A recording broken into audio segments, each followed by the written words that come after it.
많은 사람들이 가지고 있는 상처 중 가장 치명적인 상처는 가족에게서 받은 상처입니다. 행복을 경험해야 할 가정에서 불행을 경험하고, 또 가장 안전감을 경험해야 될 가정에서 끔찍한 일을 경험하게 될 때 그 상처는 매우 깊고 오래 가게 됩니다. 때로는 후손들에게까지 전해져서 그 부정적인 영향력이 대물림되어 자녀들에게 그 상처가 이어지게 되기도 합니다. 스페인의 마드리드라는 수도에서 한 아버지와 10대 아들이 심한 갈등을 겪었습니다. 급기야 아들이 집을 나가게 되었습니다. 아버지는 아들을 찾아 나섰지만 찾을 수가 없었습니다. 부득이 신문에 큰 광고를 내어 아들을 찾고자 노력했습니다. 그 광고문은 바로 이런 내용이었습니다. 사랑하는 파코야, 정오에 신문사 정문 앞에서 만나자 모든 것을 용서한다. 사랑한다. 아버지. 이렇게 간단한 광고를 내었습니다. 이 파코가 무슨 이름인가 제가 스페인어를 몰라서 우리 교회 스페인어에 능통한 서경남 목사님께 질문을 했습니다. 이 파코가 어떤 이름인가? 스페인에서 가장 흔한 이름 중에 하나이고, 또 이 프란시스코라는 이름을 집에서 애칭으로 부를 때 파코라는 이름으로 부른다는 겁니다. 다음 날이 되었습니다.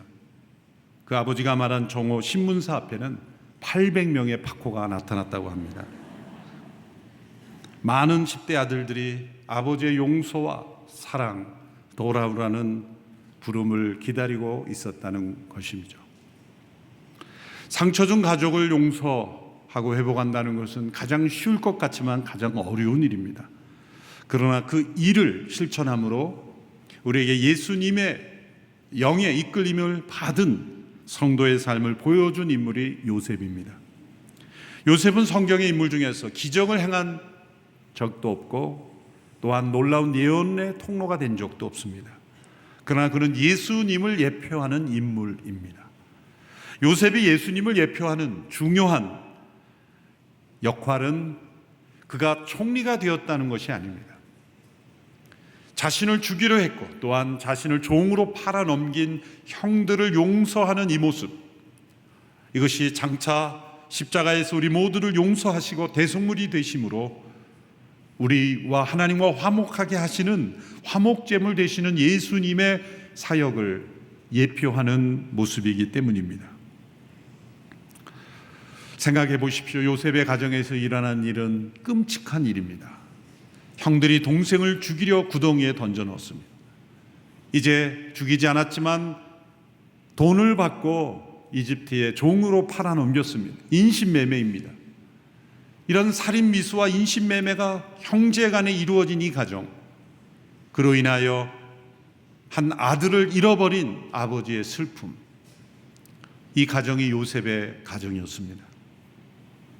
요셉은 형들의 악행으로 인하여 이국 땅으로 팔려가서 가족과 이별하며 감옥살이, 종살이 20년 가까운 세월을 고통 속에 보내야 했습니다.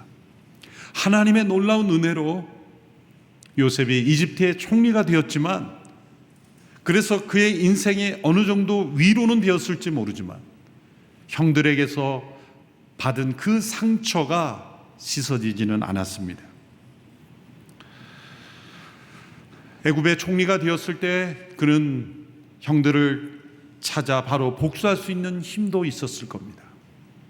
자신이 원하는 가족만 불러 새로운 가족으로 다시 시작할 수 있도록 만들 수도 있었을 겁니다.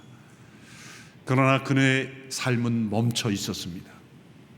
상처를 받은 그대로, 회복되지 않은 그 모습 그대로, 그의 겉모습은 이집트의 총리라는 화려한 모습이었지만 그 요셉의 내면은 상처 입은 어린아이의 모습으로 힘들고 어려운 그 모습 그대로 있었습니다.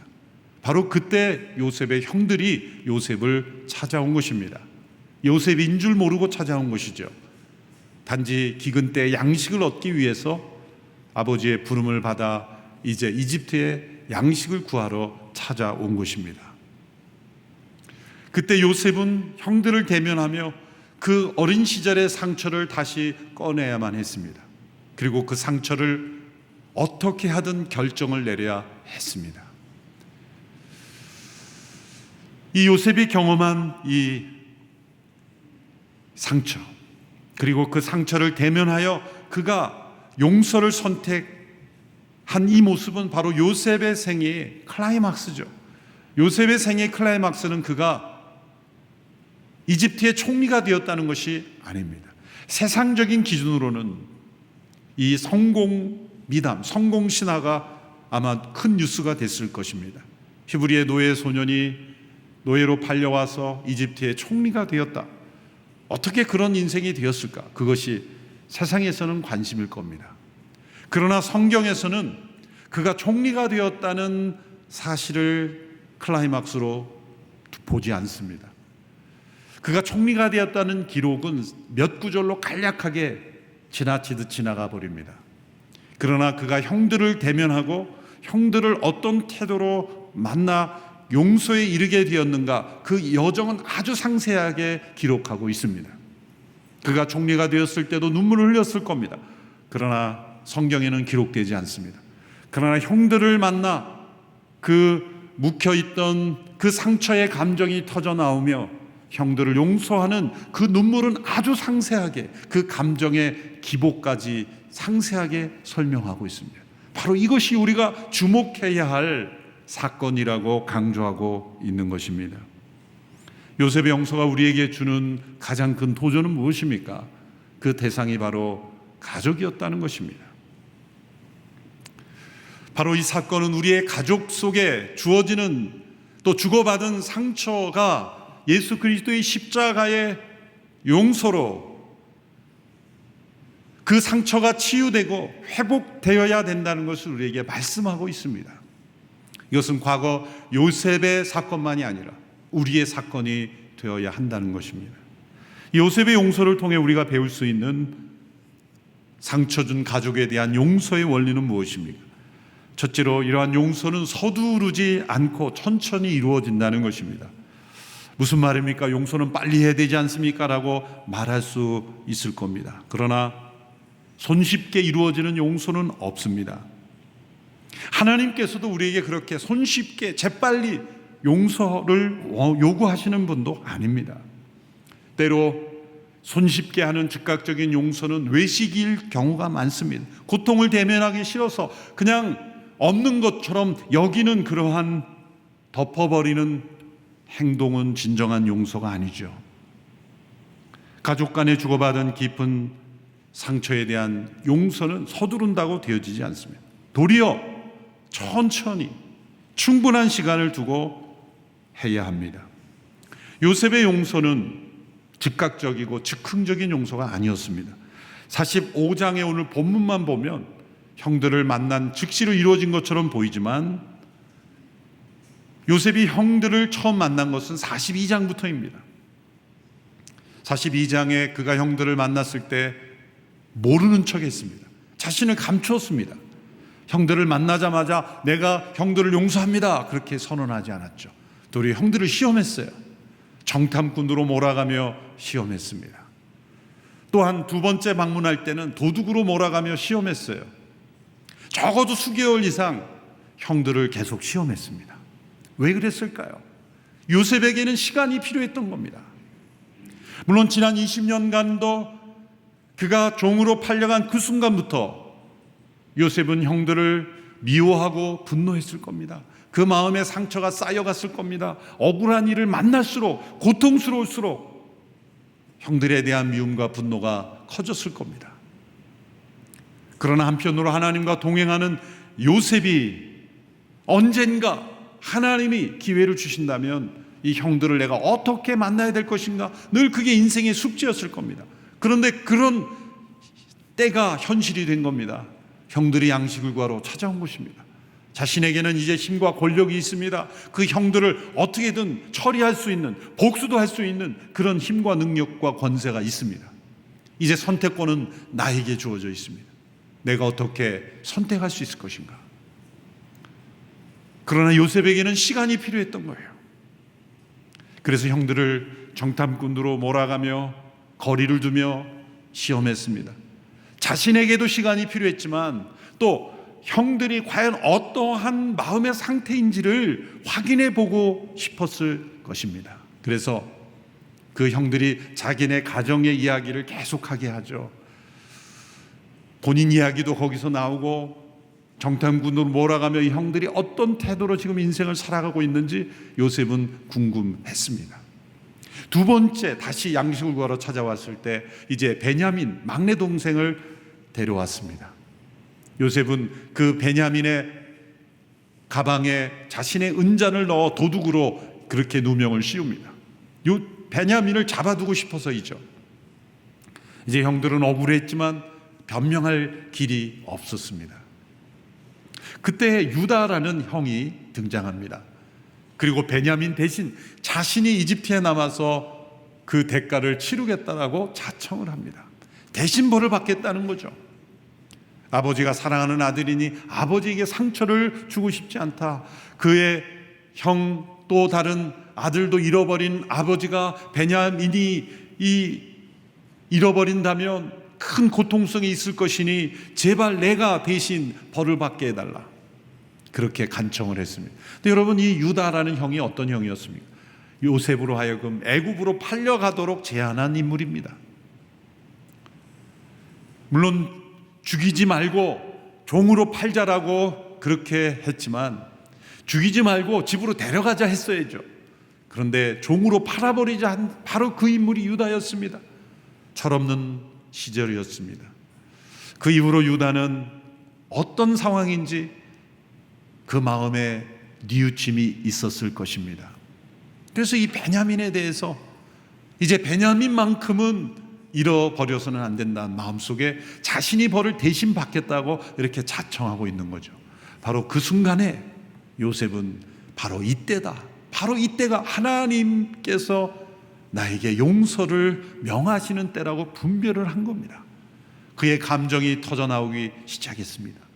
모든 이 이집트의 군인들을 다 관료들을 방에서 나가라고 했습니다. 형들을 대면했습니다. 요셉의 마음속에 용서가 터져나온 거죠. 용서는 우리 힘으로 되지 않습니다. 억지로 되지 않습니다. 그러나 해야 하는 그 용서는 하나님의 때를 기다리며 자신을 살피고 상대방을 살피며 그렇게 기도하는 가운데 요셉처럼 그 때를 우리는 붙잡아야 하는 것입니다. 섣불리 하려는 용서도 위험하지만 지나치게 오래 기다리는 것도 훨씬 더 위험합니다. 하나님께서 우리의 마음속에 은혜의 이 마중물을 부어주실 때 그 때를 분별하여 우리는 그 용서를 행해야 합니다. 그래서 유다가 이런 태도를 보인 것이 아마 요셉의 마음에 하나님의 은혜의 마중물을 부어주신 겁니다. 여러분, 마중물이 뭔지 아시죠? 이 펌프질을 할 때 한 바가지에 물을 넣어야 그 물을 끌어올릴 수 있는 겁니다. 우리의 타락한 마음, 우리의 본성에서는 용서가 흘러나올 수 없어요. 용서하고자 하는 마음보다 용서하지 않으려는 마음이 더 가득합니다. 그런데 하나님의 은혜의 마중물이 부어질 때 이 은혜의 샘물이 터져나올 수 있는 거예요. 그때를 요셉은 기다렸던 겁니다. 묵었던 감정이 터져나오며 큰 소리를 흐느끼며 그 이집트의 궁중에까지 다 들릴 정도로 요셉은 통곡하며 울었습니다. 그동안의 아픔, 슬픔이 녹아내리는 눈물이었어요. 그리고 나서 형들에 대하여 용서를 선언하는 것입니다.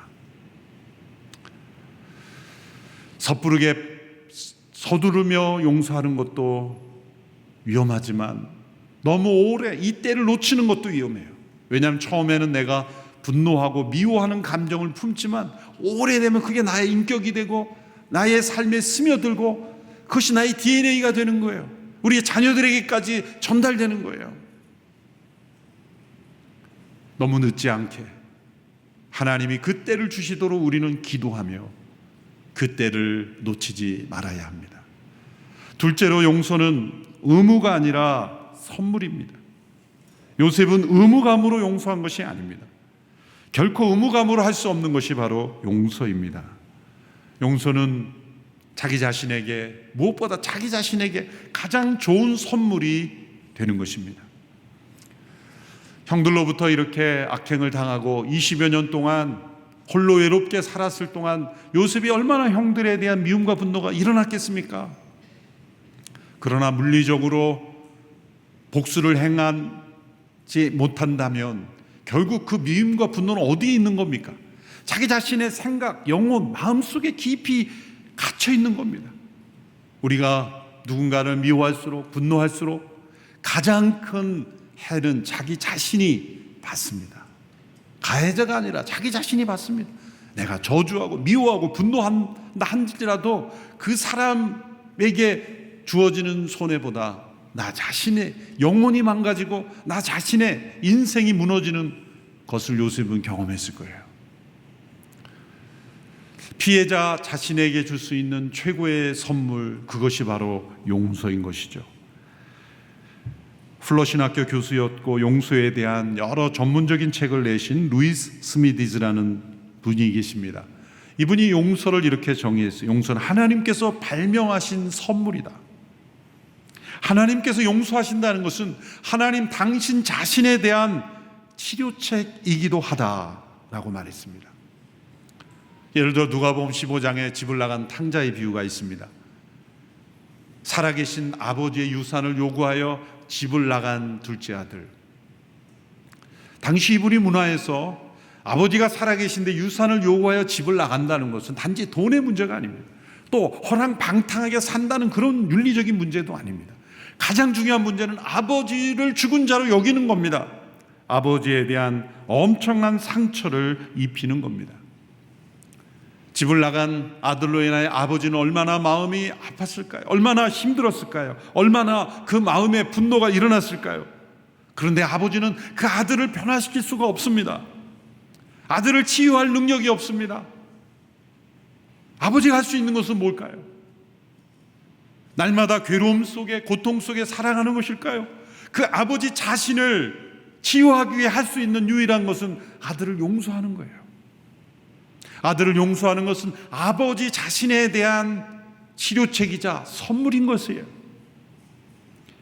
우리가 용서할 때 포로된 그런 감옥의 상태에서 자유케 하게 되는데 그 자유케 된 자는 바로 자기 자신이라는 것을 깨닫게 되는 거예요. 용서는 무엇보다 자기 자신에게 주는 최고의 선물인 것입니다. 그래서 아버지는 아들을 용서하고 기다렸던 거예요. 아들을 용서하는 것은 아버지의 의무로서 행한 게 아니에요. 아버지 자신에게 주는 선물인 것입니다. 베드로가 예수님께 질문을 했습니다. 상처를 주는 사람을 몇 번이나 용서해야 됩니까?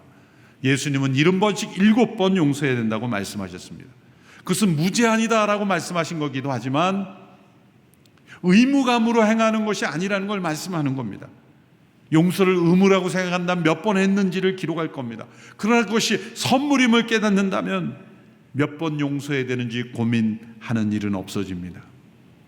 용서는 복음의 능력을 체험하는 하나님의 선물입니다. 왜 그럴까요? 우리는 예수 그리스도의 십자가로 우리가 갚을 수 없는 죄값을 용서받은 사람들입니다. 그러므로 우리가 관계 속에서 특별히 가족 간에 이루어지는 죄로 인한 상처에 대한 용서는 갚을 수 없는 문제가 아니라 갚을 수 있는 문제인 것입니다. 그런데 우리가 얼마나 용서했느냐에 따라서 하나님께서 나를 용서하신 그 용서를 체험하는 것과 비례하다는 거예요. 우리가 용서하는 정도에 따라 하나님이 나를 얼마나 용서하셨는지 그 사랑을 우리가 체험할 수 있다는 겁니다. 그 예를 예수님께서 마태복음 18장에서 한 비유를 통해 말씀하셨습니다. 1만 달란트를 탕감받은 사람이 자신에게 100데나리온을 빌려간 사람을 탕감해 주지 않는 케이스를 말씀합니다. 1만 달란트란 당시에 갚을 수 없는 불가능한 정도의 빚입니다. 그것을 자신은 탕감받아 놓고 100데나리온, 그것은 충분히 갚을 수 있는 빚임에도 불구하고 탕감해 주지 않고 처벌하는 그 모습을 말씀한 건 바로 그것이 우리의 모습이라는 거죠. 하나님이 우리를 용서하신 것은 우리가 갚을 수 없는 영원한 죽음의 대가를 대신 지불해 주신 용서였지만, 우리는 상호간에 용서할 수 있는 일을 용서하지 않고 있다는 겁니다. 그러므로 우리는 하나님께서 우리를 용서하신 그 사랑을 체험하지 못한다는 거예요. 1만 달란트 탕감받은 사람이 왜 100데나리온 빚진 자를 탕감해 주지 않았습니까? 그것은 믿지 못한 거예요. 1만 달란트를 탕감받았다는 걸 체험하지 못하는 거예요. 누리지 못하는 거예요. 그래서 예수님께서 이렇게 말씀하셨죠. 너희가 각각 마음으로부터 형제를 용서하지 아니하면 아버지께서도 너희에게 이와 같이 하시리라. 그것은 우리가 누리는 용서의 은혜는 우리가 얼마나 용서했는가에 비례한다는 거예요. 100데나리온을 빚진 자를 만일 탕감해 주었다면 자신이 1만 달란트를 탕감받은 사실을 날마다 깊이 체험하고 그 용서의 은혜를 누리고 살았을 거예요. 우리가 하나님이 우리를 얼마나 큰 사랑으로 용서하셨는가를 체험하는 길은 우리가 용서의 통로가 되는 길이라는 뜻입니다. 용서는 의무가 아니라 선물인 것입니다. 자기 자신에게 최고의 선물이요, 가족에게 주는 최고의 선물입니다. 셋째로, 용서는 망각이 아니라 새로운 기억을 선택하는 것입니다. 사람들이 용서하기를 거부하고 또 원치 않는 것은 가해자가 나에게 준 악행을 어떻게 잊어버릴 수 있는가, 어떻게 망각할 수 있느냐인 겁니다. 아무 일이 없었던 것처럼 그렇게 여길 수 있느냐라는 생각 때문입니다. 그러나 용서는 악행을 단지 잊어버리는 망각이 아닙니다. 요셉은 형들의 악행을 분명히 기억하고 있죠. 자신을 소개할 때 뭐라고 소개합니까? 형들이 뜨끔할 얘기를 했죠. 형들이 나를 이집트에 팔아버린 요셉입니다. 저 요셉입니다. 그렇지 않고 당신들이 이집트에 팔아버린 요셉입니다. 그 한마디에 형들의 악행이 분명히 기억되고 있다는 것을 말하고 있어요. 그러나 용서란 그들의 악행에 대하여 자신이 심판자가 아니라 하나님이 심판자이심을 인정하는 거예요. 복수의 권리를 내려놓는 것입니다. 후에 야곱이 죽은 후에 형들이 두려워하죠. 이제 아버지가 돌아가셨으니 요셉이 우리를 해칠 것이다. 그렇게 두려워하여 바짝 엎드립니다. 그때 요셉이 이렇게 말합니다. 두려워하지 마십시오. 내가 하나님을 대신하겠습니까? 당신들을 심판하실 분은 오직 하나님이시라는 거예요. 악행에 대한 심판의 권리는 나에게 있지 않고 하나님께 있다는 것입니다. 그러므로 요셉이 선택한 것은 무엇입니까? 망각하는 게 아니라 이제 그 악행에도 불구하고 하나님께서 이루시는 새로운 미래에 대한 기억을 선택한 것입니다. 이제 요셉은 하나님 안에서 그 미래를 보고 있어요. 어떤 미래입니까? 그것은 자신을 통하여 가족들의 생명이 보존되는 미래입니다. 형들은 악행을 행하여 자신을 이집트의 종으로 팔았지만 하나님의 은혜와 섭리로 자신이 총리가 되어 자신의 모든 가문이 이 기근 속에서 죽지 않고 살아남을 수 있는 그 생존의 선한 역사를 하나님이 자신을 통해 이루시다는 그것만 기억한다는 거예요. 새로운 기억을 선택한 것입니다. 용서는 인간의 악행조차도 선으로 바꾸실 수 있는 하나님의 선하신 능력을 믿는 것입니다. 요셉이 형들을 용서한다 할지라도 형들의 악행은 결코 그 자체가 선이 되지 못합니다. 결코 지워질 수 없습니다. 그런데 그 악한 일을 선한 일로 바꾸실 수 있는 분이 계시는데 그분이 하나님이십니다. 그런데 하나님께서 악한 일을 선한 일로 바꾸시는데 통로가 되게 하시는 사람이 바로 용서하는 사람이라는 거예요. 용서하는 사람은 모든 악행이 변하여 하나님의 선한 역사로 바꾸게 하는 통로가 되는 사람이 됩니다. 왜 그럴까요? 십자가를 보십시오. 십자가는 사형틀입니다. 예수님의 십자가는 예수님이 십자가를 지기까지의 십자가는 모든 사람이 피하고 싶은 십자가였어요. 예수님의 십자가는 세상에서 가장 악한 일이었습니다. 아무 죄가 없는 일을 무고하게 죽음에 이르게 했죠. 그냥 죽였습니까? 불법으로 온갖 모욕과 부끄러움을 당하게 하고 죽였습니다. 그런데 그 십자가는 우리에게 구원의 십자가가 되었습니다. 왜 그럴까요? 왜 그 지옥과 불법과 악행의 십자가가 우리에게 구원과 소망과 치유의 십자가 되었습니까? 그 십자가에서 울려 퍼진 기도 때문입니다. 아버지여 저들의 죄를 용서하소서. 그 십자가에 달리신 그분이 자신을 죽인 이들을 향하여 용서하며 중보하신 분이기 때문에 그 십자가는 악의 십자가가 아니라 선의 십자가가 되었습니다. 죽음의 십자가가 아니라 생명의 십자가가 된 겁니다. 하나님은 어떤 악행일지라도 용서로 하나님의 길을 택하는 자들을 통하여 십자가의 능력을 믿는 이들을 통하여서는 모든 악을 선으로 바꾸실 수 있는 위대하신 하나님이십니다. 요셉은 바로 그러한 미래를 선택한 거예요. 사실 요셉이 바라본 것은 무엇입니까? 자신들의 가문이 죽지 않고 생명을 보존하는 그 정도의 선입니다. 그런데 우리는 성경 전체 역사를 통해서 볼 때는 이제 그 가문만 살아나는 게 아니죠. 하나님이 아브라함에게 하신 약속이 이제 그 후손들을 통해 이루어져서 이집트에 내려갔다 큰 나라를 이끌고 출애굽하는 이 역사를 이루는 통로가 되었던 고리가 바로 요셉 아닙니까? 그것도 그 요셉의 용서라는 고리. 만일 요셉이 형들을 용서하지 않고 자신의 권력을 이용하여 형들을 처벌할 수도 있었을 거예요. 그렇다면 이 요셉은 과거의 기억에 묶여 그냥 거기서 끝나는 거예요. 선한 역사가 이루어지는 통로가 되지 못하는 거예요. 새로운 미래를 열지 못하는 겁니다. 그러나 요셉은 새로운 미래를 여는 선택을 하기로 결정한 겁니다. 그래서 형들에게 이렇게 말하죠. 오늘 본문 4절 5절입니다. 우리 같이 한번 읽어볼까요? 시작. 요셉이 형제들에게 말했습니다. 제게 가까이 오십시오. 그들이 가까이 오자 요셉이 형제들에게 말했습니다. 제가 형님들이 이집트에 팔아버린 형님들의 동생 요셉입니다. 하지만 형님들이 저를 이곳에 팔았다고 해서 근심하거나 자책하지 마십시오. 이는 하나님께서 생명을 구하시려고 저를 형님들보다 먼저 여기로 보내신 것이기 때문입니다. 요셉이 만일 용서하지 않고 복수하였을 때 악을 선으로 바꾸시는 하나님의 선한 능력의 통로가 되지 못합니다. 가족으로부터 상처받으셨습니까? 버림받으셨습니까? 또한 악행을 받으셨습니까? 도저히 씻을 수 없는 마음의 아픔을 받으셨습니까? 그것을 미움으로 복수로 분노로 가져간다면 거기에 머무를 인생이 될 겁니다. 그러나 그냥 머물지 않습니다. 계속해서 그 악과 함께 망하게 되는 거예요. 그 기억 속에 우리의 인생이 무너지는 겁니다. 그것을 치유하고 회복할 수 있는 유일한 길은 용서밖에 없습니다. 그 감옥에서 나올 수 있는 유일한 길은 바로 용서뿐입니다.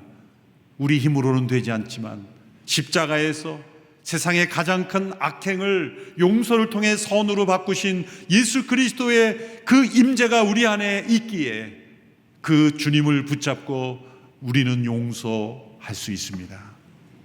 그럴 때 우리에게는 새로운 미래가 열리는 거예요. 아픈 기억이 감사의 기억이 되는 거예요. 수치스러운 기억이 영광스러운 기억이 되는 것입니다. 우리를 얽매게 했던 기억이 우리를 자유케 하는 기억이 되는 겁니다. 악이 선으로 바뀌는 거예요. 돌이켜보십시오. 여러분에게 지금 가장 소중한 선물이 된 어느 한 순간이 있다면 놀랍게도 과거의 아픔과 연계되어 있을 가능성이 많습니다. 내가 불행이라고 여겼던 그 불행이 주님 안에 내가 거했을 때 그것이 나에게 행복을 주는 통로로 바뀐 것을 여러분 경험하신 분이 있을 겁니다. 저 자신도 목회자가 되어 이렇게 하나님께 쓰임 받는 여정을 보면 어쩌면 내 인생에서 없었으면 지워졌으면 원치 않는 그 불행과 연계되어 있어요.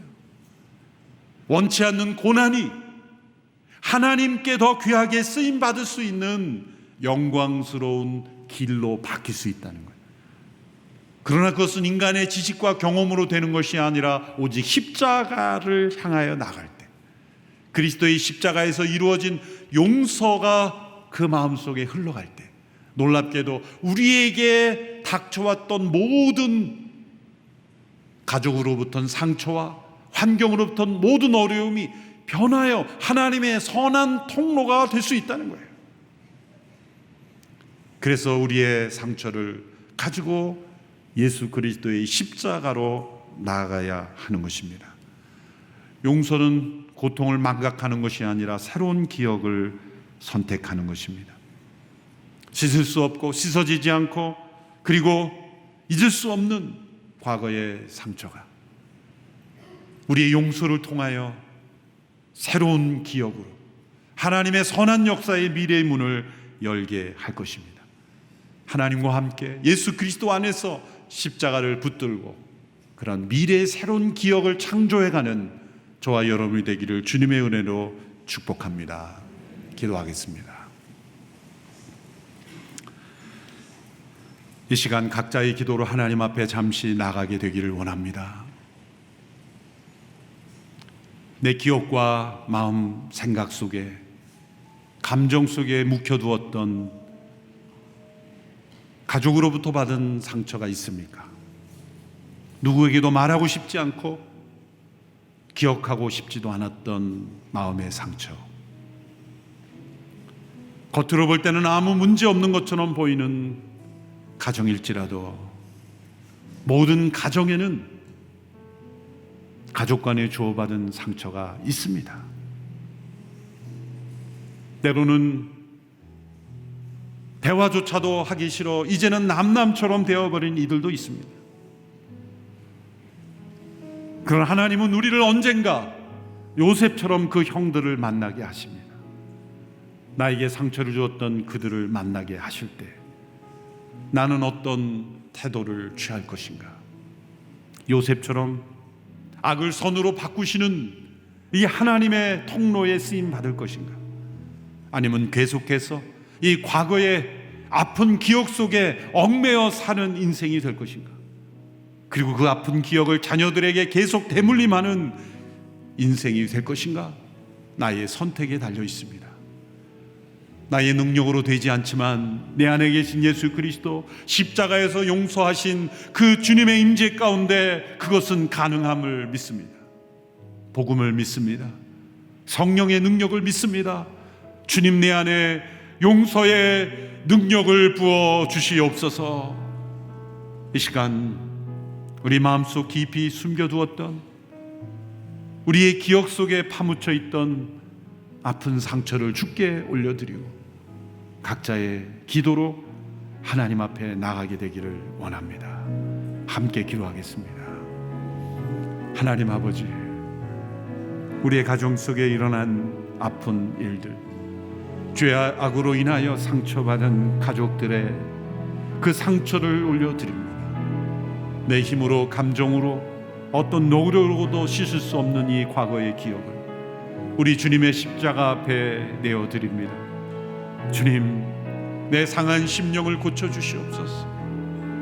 모든 세상의 악행을 하나님의 놀라운 선한 통로로 바꿔주신 십자가의 은혜를 구하며 우리 주님 앞에 나아갑니다.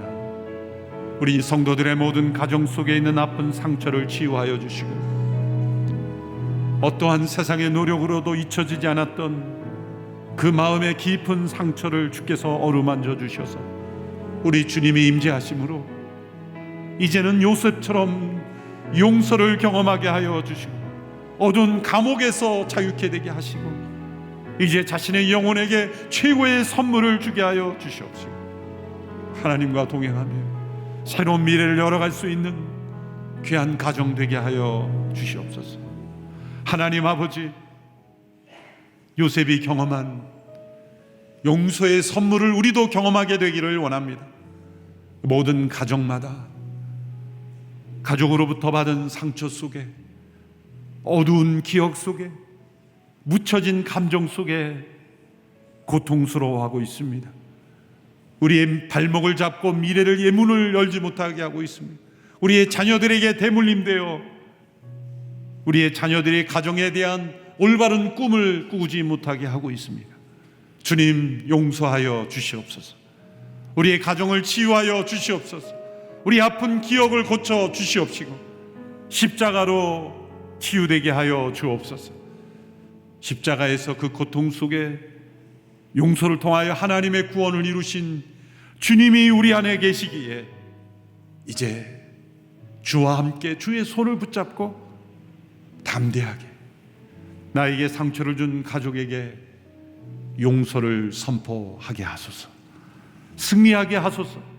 새로운 기억을 선택하게 하소서. 어둠이 물러가고 우리의 가정에 빛이 비추어지게 하여 주시옵소서. 우리의 가정을 묶고 있는 모든 상처의 어두운 그늘들이 떠나갈지어다. 회복의 은혜가 임할지어다. 십자가의 복음의 역사가 임하게 하여 주옵소서. 예수님의 이름으로 기도하옵나이다. 아멘.